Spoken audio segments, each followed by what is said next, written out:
अस्सलाम वालेकुम all the students and viewers, आपको वेलकम करते हैं सुप्रीम कोचिंग चैनल पे।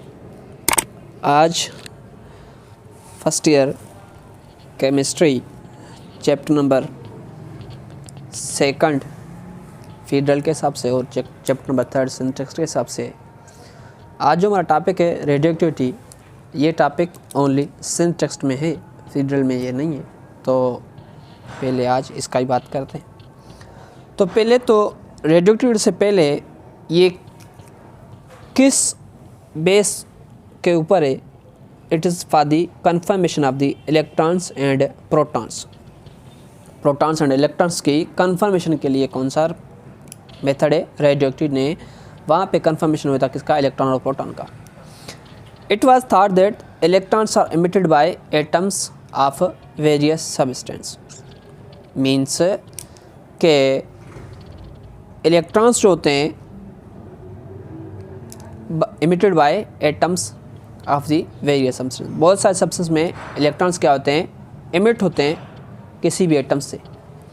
When they are subjected to external field or heated to higher temperature then new phenomena was observed.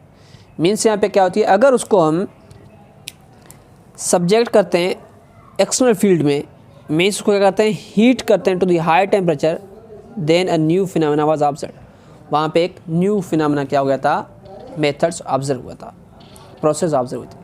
Means जैसे ही new phenomena observe हुआ था, उसलिए Henry बिक्यूरेल और एक experiment किया। एक्सपेरिमेंट किसके ऊपर किया था? Experiment on the uranium ore. Uranium ore का नाम जो था वो क्या था? पिचब्लेंड। यहाँ पे इसका नाम भी है पिचब्लेंड यूरेनियम ओर है। इसका फार्मूला क्या है? यूरेनियम ऑक्साइड, यूरेनियम डाइऑक्साइड का क्या है? जनरल फार्मूला है। तो मीन्स इसने a new mineral pitchblende was found to produce a clear image of itself when the photographic plate was wrapped in the thick black paper and there was no light. इसमें क्या है कि for example यहाँ पे हमें क्या है? Uranium, और यूरेनियम के ऊपर इसने ब्लैक पेपर्स की कवर किया। ये यूरेनियम ओर है, जिसको हम क्या बोलते हैं? पिचब्लेंड, मीन्स यूरेनियम ऑक्साइड है। तो यहाँ पे कोई भी लाइट मौजूद नहीं था। तो जब इसने हेनरी बिक्यूरेल ने देखा कि यहाँ पे एक्सपेरिमेंट किया था कि देयर वाज नो लाइट, इसमें उसके ऊपर एक लीड शीट भी, ये जो ब्लैक है इसको बोलते हैं लीड शीट, लीड का शीट भी था, लेड का शीट। जैसे वहाँ पे लेड का शीट प्रेजेंट था, तो इसमें से लाइटिंग बाहर आ रही थी। Means radiations was emitted from it. इस ब्लैक शीट से भी बाहर क्या आ रहे थे? रेडिएशंस एमिट हो रहे थे। तो इसने उन रेडिएशन को स्टॉप करने के लिए उसने क्या किया? हीट भी किया और कूल्ड भी किया, उसके बाद कंप्रेस भी किया, मगर इसके बाद भी इसमें से ये रेडिएशंस निकल रहे थे। तो इसने बोला ये रेडिएशंस क्यों निकल रहे हैं, ये किस वजह से हैं? इसने जितने भी यहाँ पे चेंजेस किए, जैसे इसको कूल किया, हीट किया और उसको कंप्रेस किया, इन तीन मेथड्स के बाद भी इसमें कोई भी इफ़ेक्ट्स नहीं आए रेडिएशन से। तो वो मिनरल्स जो था उसमें से रेडिएशंस आउट आ रहे थे।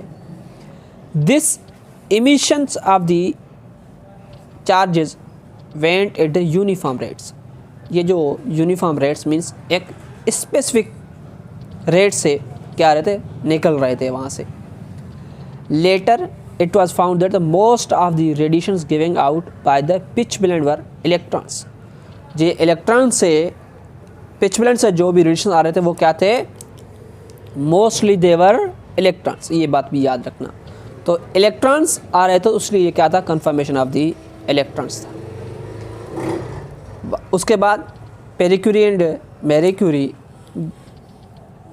After great labour isolated new elements radium from the minerals.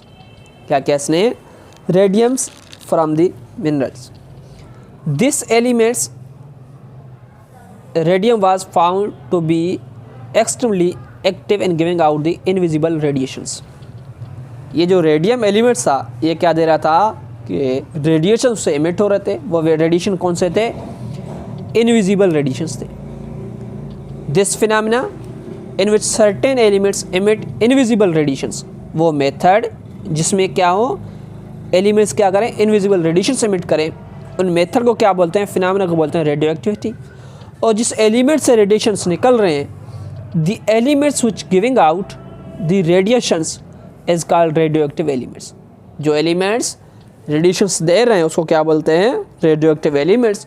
और इस मेथड को क्या बोलते हैं? फिनोमेना क्या बोलते हैं? Radioactivity. और further most of the elements after lead in period tables naturally radioactive. Lead के बाद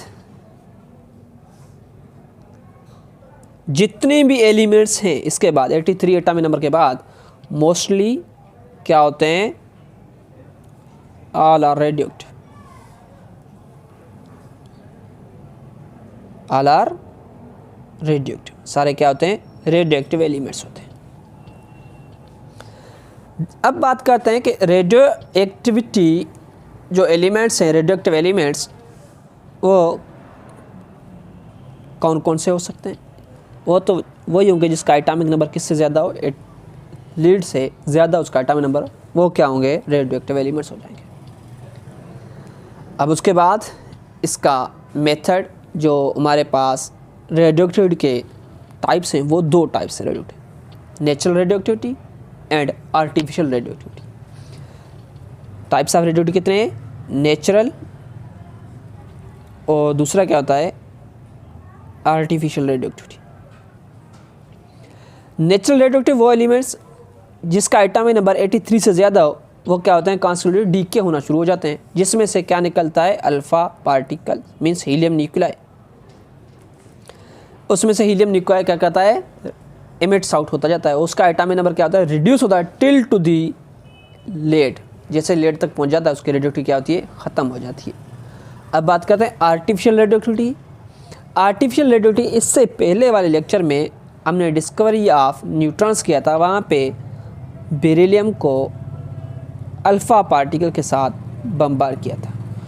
तो जैसे ही बम्बार किया था वहाँ पे कार्बन्स और न्यूट्रॉन्स पार्टिकल्स निकल रहे थे। मीन्स यहाँ पे आप देखें कि जैसे बेरिलियम है, बेरिलियम का एटॉमिक नंबर क्या होता है? 3 और मास होता है 7। तो क्या हो रहा था यहाँ पे? 12 एटॉमिक मास आ रहा था और उसके बाद 4 और 9 होता है, 4 और 9। तो मीन्स कार्बन्स 12 और एटॉमिक नंबर क्या हो रहा था? 6। तो यहाँ से क्या आ रहा था? उसके बाद न्यूट्रॉन्स इमिट्स हो रहे थे। तो ये था आर्टिफिशियल रेडियो एक्टिविटी। किसी को हम क्या कहते हैं? आर्टिफिशियली इसको radio active, means alpha particle से बम्बार करते हैं, आर्टिफिशियली इसको हम रेडियो एक्टिव बना रहे थे। तो ये क्या हो जाएगा? Artificial radio active. Natural radio active वो होता है जिसका एटॉमिक नंबर 83 से ज़्यादा, वो खुद क्या होते हैं? रेडियो एक्टिव एलिमेंट्स होते हैं। अब उसके बाद रेडियो एक्टिव एलिमेंट्स का अगर मैं यहाँ पे कोई भी रिएक्शन लिख रहा हूँ, फॉर एग्जाम्पल हमारे पास जो एलिमेंट्स है यूरेनियम, जिसका एटॉमिक नंबर कितना होता है? 92 और एटॉमिक मास 238। ये रेडिएशन एमिट करके थोरियम चेंज होता है जिसका एटॉमिक नंबर 234 है और 90 में चेंज होता है। प्लस ये क्या एमिट करता है? Alpha particles, helium nucleus emit करता है। तो मीन्स यहाँ पे देखें इसका एटॉमिक नंबर क्या हो रहा है और एटॉमिक मास भी क्या हो रहा है? एटॉमिक मास डिक्रीज बाय 4 और एटॉमिक नंबर डिक्रीज बाय 2, क्योंकि यहाँ से हीलियम न्यूक्लियर क्या होता है? डीके हो रहा है। तो उसके बाद अगर हम बात करते हैं आर्टिफिशियल रेडियो एक्टिविटी, तो यहाँ पे बेरिलियम 9 और 4 प्लस हीलियम न्यूक्लियाई, तो इसका एटॉमिक नंबर क्या हो रहा था? इंक्रीज बाय 2 और एटॉमिक मास इंक्रीज बाय 3 और 4 depend upon the emitting particles. Neutrons emit हो रहा था। तो मीन्स ये क्या था? आर्टिफिशियल रेडियो एक्टिविटी, ये था नेचुरल रेडियो एक्टिव एलिमेंट्स। हम आर्टिफिशियल बना रहे थे। अब नेचुरल रेडियो एक्टिव में क्या निकल रहा है? अल्फा पार्टिकल से एमिट हो रहा था, उसका atomic number as well as atomic mass क्या होता है? डिक्रीज हो जाता है। तो इसको क्या बोलते हैं? Natural radio activity. फर्दर जैसे ही इस एलिमेंट्स को, किसको? रेडियम को क्या किया जाता था? Radiations emit by the radiums were subjected to the magnetic field.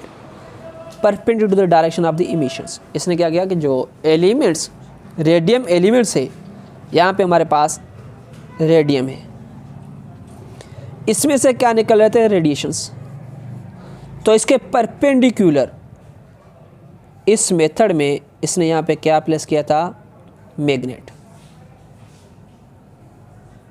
क्या प्लेस किया यहाँ पे, मैग्नेट्स प्लेस किया था। जो रेडिएशन विदाउट डिफ्लेक्शंस डायरेक्ट, और कुछ रेडिएशन पॉजिटिव की तरफ और कुछ रेडिएशन नेगेटिव की तरफ। फर्ज में ये हमारे पास नेगेटिव पोल है, ये इसका क्या है, पॉजिटिव पोल है, तो यहाँ पे क्या आ जाएगा, नेगेटिव चार्जेस, यहाँ पे पॉजिटिव चार्जेस आ रहे थे, मीन्स यहाँ पे क्या रहता है, deflection. If the magnetic fields were strong enough, the radiations emitted were found to be split up into 3 different seams of the rays. तो मीन्स यहाँ पे different seams of the rays आ रहे थे, तो उसका डिफ्लेक्शन भी डिफरेंस हो रहा था। वो रेडिएशन नेम क्या था, अल्फ़ा, बीटा और गामा रेज, उन रेडिएशंस को नाम दिया गया था। उसके बाद इसके जो लेबल्स किया था उसका रेडिएशंस को, alpha, beta and gamma rays. The alpha rays were found to carry positive charge, ये क्या होता है, पॉजिटिव चार्ज, और बीटा रेज जो है नेगेटिव चार्ज कैरी कर रहे थे। Third is gamma rays remains undeflected no matter show the strong in the magnetic fields। Means यहाँ पे अनडिफ्लेक्टेड रहे कौन, गामा रेज, उसने कोई भी डिफ्लेक्शन शो नहीं किया, तो मीन्स ये क्या हो गए, नो चार्ज, तो means consider to be uncharged, उसमें कोई भी चार्ज नहीं था। The gamma rays were found to be extremely penetrating, hence identify with the X rays, उसको आइडेंटिफाई विद एक्स रे से आइडेंटिफाई किया।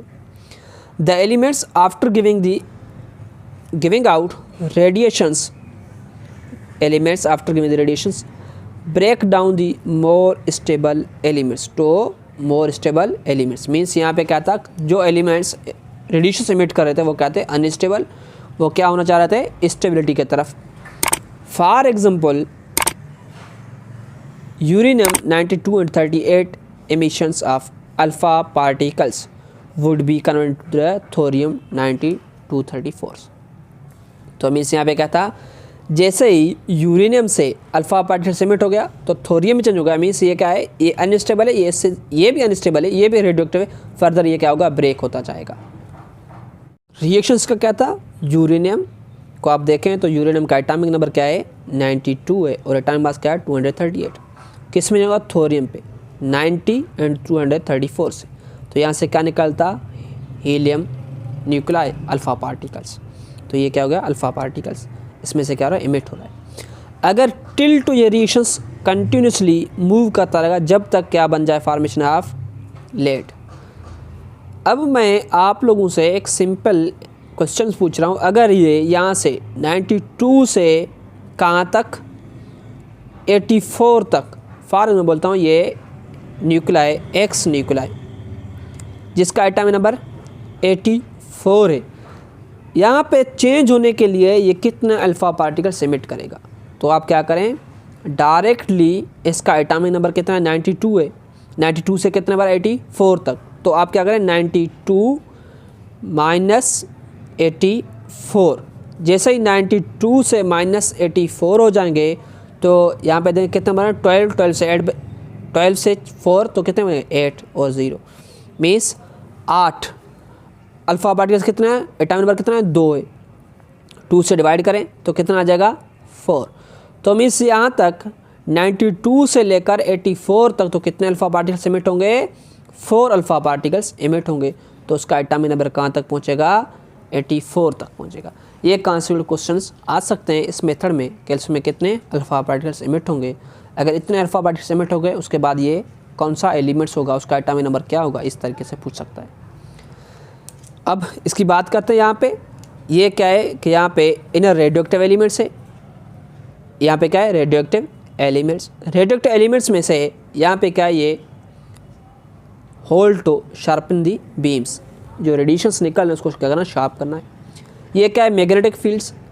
मैग्नेटिक फील्ड में इसने ऑब्जर्व किया, एक क्या हो गया था, बीटा, दूसरा अल्फ़ा और एक अनडिफ्लेक्टेड। ये जो डिफ्लेक्शन शो कर रहा था अल्फ़ा पार्टिकल्स, और उसके बाद डिफ्लेक्शन कौन शो कर रहा था, beta particles.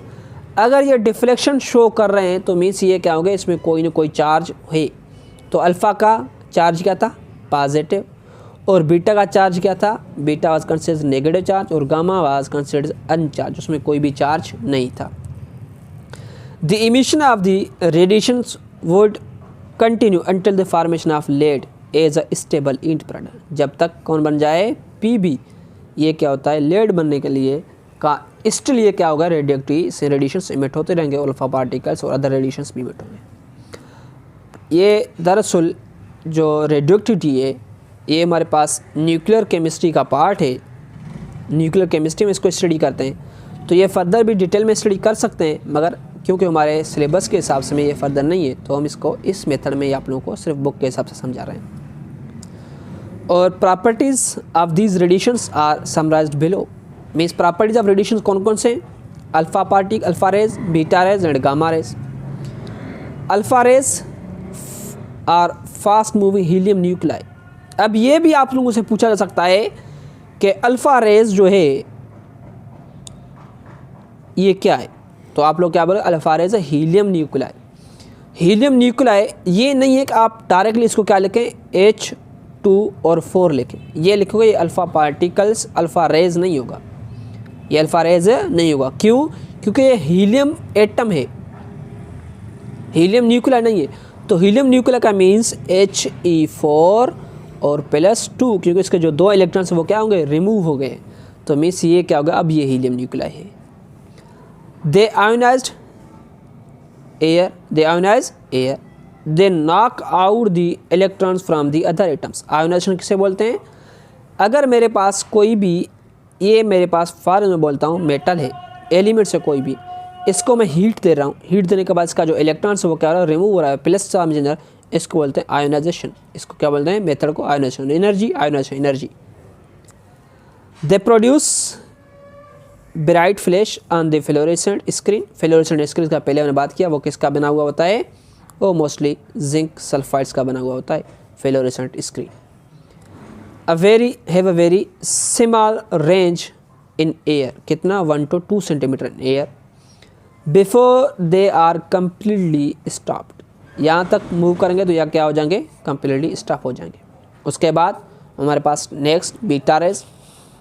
Beta rays also are the fast moving electrons, वो कहते हैं फास्ट मूविंग हीलियम न्यूक्लाई, ये फास्ट मूविंग इलेक्ट्रॉन्स हैं, 1 to 2 centimetre in air and can pass through the small thickness of the matter. Small thickness of matter को भी ये क्या करेंगे, पास करेंगे। इसका चार्ज क्या होगा, इलेक्ट्रॉन से, तो चार्ज क्या होगा इसका, negative.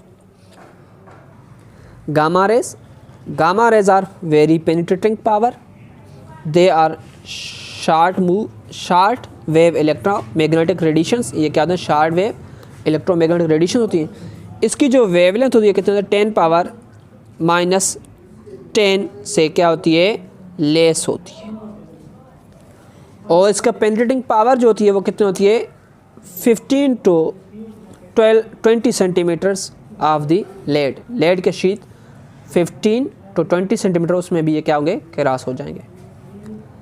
On passing through the matter, gamma rays would eject high speed electron from the matters. अगर गामा रेज, ये फॉर्मूला बात करें, यहाँ पे हमारे पास कोई मेटल है, जैसे ही गामा रेज आ गया तो ये गामा रेज क्या होगा, यहाँ पे इलेक्ट्रॉन्स को क्या करें, इजेक्ट आउट करेंगे। इजेक्ट आउट करेंगे तो ये क्या होगा, ये होता है हमारे पास photoelectric effect and Compton effect, वहाँ पे इसको स्टडी किया जाता है ये दोनों मेथड्स में। अल्ट्रावायलेट होंगे तो फोटो इलेक्ट्रिक, अगर एक्सरा जुदा वो Compton effect. The evidence of the radioactivity show that the atom is not invisible particles. Atom individual particles नहीं है, ये consist of the other particles. If it's can emit electrons and helium nuclei, it's must have a सब structure of its own. इसमें क्या है, अपनी own structure होती है जिसमें इलेक्ट्रॉन्स और हीलियम न्यूक्लियस भी इमिट हो रहे हैं। तो मीन्स यहाँ पे डिस्कवरी ऑफ किसका हो गया था, यहाँ पे हमारे को कन्फर्मेशन ऑफ द इलेक्ट्रॉन्स और हीलियम न्यूक्लियस से कन्फर्मेशन ऑफ द किसका, पॉजिटिव चार्ज प्रोटॉन्स का हो गया था। तो आज के लिए यहाँ पे रखते हैं। और दूसरी बात कि चैडविक एक्सपेरिमेंट जो है, चैडविक भी बोलते हैं, कैडविक भी बोलते हैं। कैडविक एक्सपेरिमेंट ने पहले ये वहाँ पे आप लोगों को डिटेल में समझाया किस तरीके से कैडविक एक्सपेरिमेंट हो गया था। तो आज के लिए यहाँ पे रखते हैं। थैंक यू, अल्लाह हाफ़िज़।